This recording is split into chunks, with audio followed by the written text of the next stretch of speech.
Michael Bloomberg's presidential campaign strategy is about to be put to the test. The former New York City mayor skipped the first 4 early voting states. He's instead staking his campaign on Super Tuesday. His candidacy has been dogged by criticism, and that includes accusations that he's trying to buy the election and questions over his political identity. Despite it all, Bloomberg has double-digit support in California and Texas. Those states have the 2 largest delegate counts on Super Tuesday.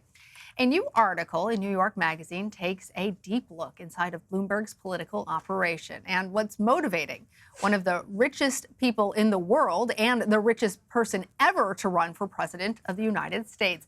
Joining me now is the author, Vanessa Grigoriadis. I'm going to mispronounce it, so you know what? Don't worry about it. Vanessa, go ahead. All in a day's work. Grigoriadis, thank you. Grigoriadis. Vanessa, what an incredible article you wrote. I have so much in it that's underlined, in fact.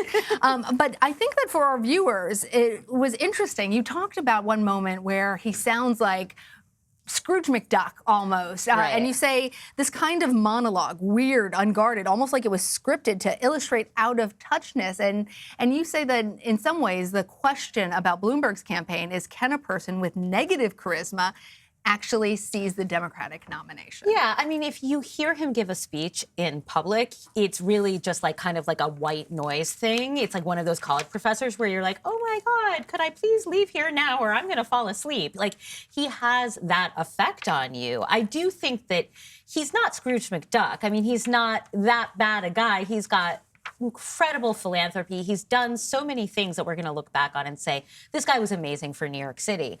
At the same time, that's right. You said he gave away $3.3 billion in just 2019, more than Donald Trump is estimated to be worth. Right, which we, don't really know what Donald Trump's worth, but that's what we think. Yeah, I mean, he has $60 billion, right? So giving away $3 billion, he's got to kind of get going on that giveaway if he wants to give it away before he's gone. But he has done incredible things. He maybe should be spending his money supporting other candidates instead of running himself. Which is what he's done in the past. I'm curious, as we're starting to talk about all of the endorsements that are now rolling out for the former vice president. I have to imagine that some of these people were previously funded by Bloomberg. Sure. I mean, I think that Bloomberg was hoping to get a lot of the thunder from Biden, right? I mean, that was clearly the strategy from the very beginning. But there's only so much you can do to somebody who's able to put that kind of win up in South Carolina. And they always knew that was a possibility. But, the question is now, where do they go from here? Yeah, well, and it's interesting when you talk about how he's self-funding this campaign.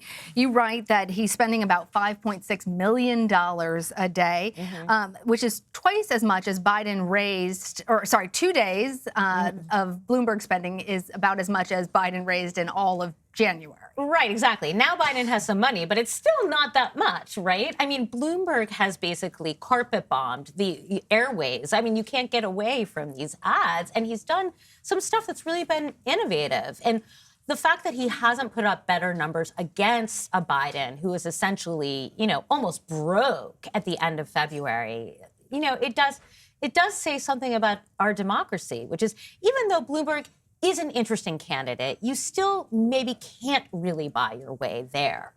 And tell us a little bit more about what happens when a billionaire, billionaire with a great big B, self-funds a presidential campaign. Yeah, tell us about the rallies. Tell us about the spreads. I mean, he's bought ads in 50 states, right? I mean, he's just been ubiquitous, and he has a Times Square headquarters. I mean, he's got 2,500 people working for him, and paid well. Exactly.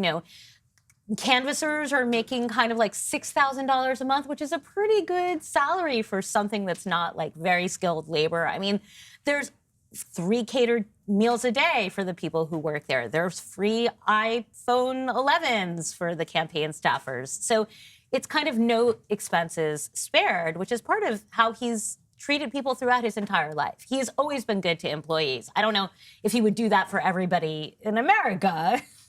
$60 billion is still not enough, right, to actually buy everybody a new kind iPhone. of combine a little bit of the Andrew Yang platform with Bloomberg, and then maybe we're talking. You also, the portrait that you paint of Bloomberg is a combination of extremely rational and egotistical. Can you explain that?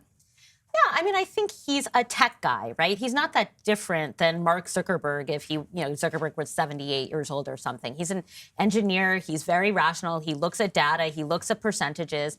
But at the same time, he's a guy who got a third term as mayor in New York City, even though he wasn't really supposed to have that term. I mean, he truly believes it's not un-Trumpy, right? He truly believes that he's the person to fix this, and thereby everybody should line up behind him. And you also say that he knew Trump, right? They ran in similar circles, the billionaire Manhattan circle, but he looked down on Trump. Yeah, I mean, his daughter Emma said to me she had never heard him speak about Trump the entire time when she was growing up. Like, she was like, I guess Trump won't like that because he's supposed to be, everybody's dinner table conversation is supposed to be Trump, Trump, Trump, Trump, Trump.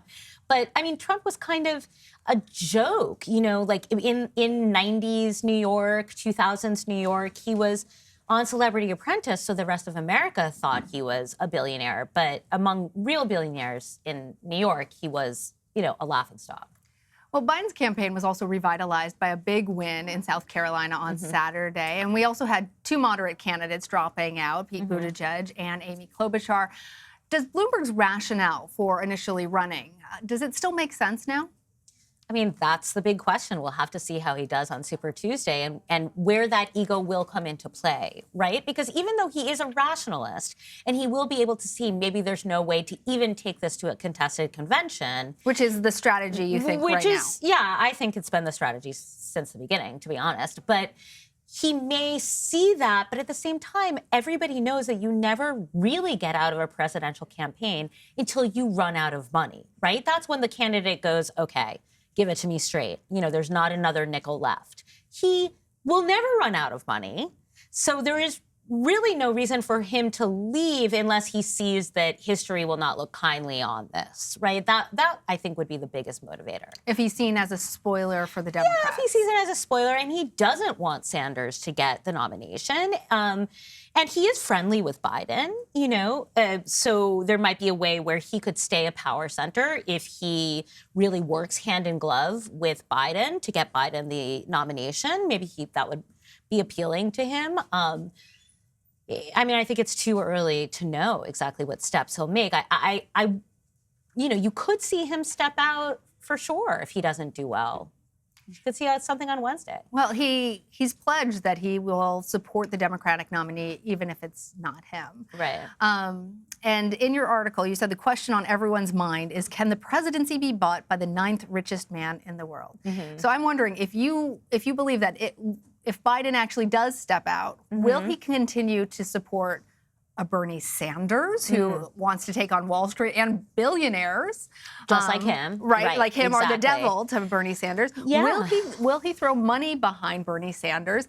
And do you think that having all the money in the world can buy you the presidency? Yeah, I mean, I think he said that he will support Sanders, but then Sanders came out last week and said, his guy said, no, I don't want your money. Hard no on that, which just makes Sanders seem a bit rigid. Like, you don't want my money to help defeat Donald Trump. Oh, all right, okay, knock yourself out. So I don't think we know what's going to happen there yet. He probably will continue to do all sorts of anti-Trump advertising. He will keep field operations open in battleground states. But I think that he would really support a Biden to the tune of hundreds of millions of dollars to get Biden in versus Sanders, where he might end up doing something more of a minimum to try to, help Sanders, but really, we're going to focus on the down ballot or something along those lines. Vanessa, it's such an interesting profile. Tell us the thing that you were most surprised about when you followed Bloomberg. I was surprised by the way he talked to people because I thought he was going to be a real snob. And he's actually not. Like, he's just willing to talk to anybody who is right there in his face. And yes, he's going to talk about golf and he's going to talk about, what a price per square foot is in Manhattan. And he's going to talk about all these rich people things. But he's happy to talk to you. You know, he is like a good politician in that way. And he can also talk about soup, which we learned. He loves to have his soup. Yeah. Vanessa, thank you so much for joining us. Thank you.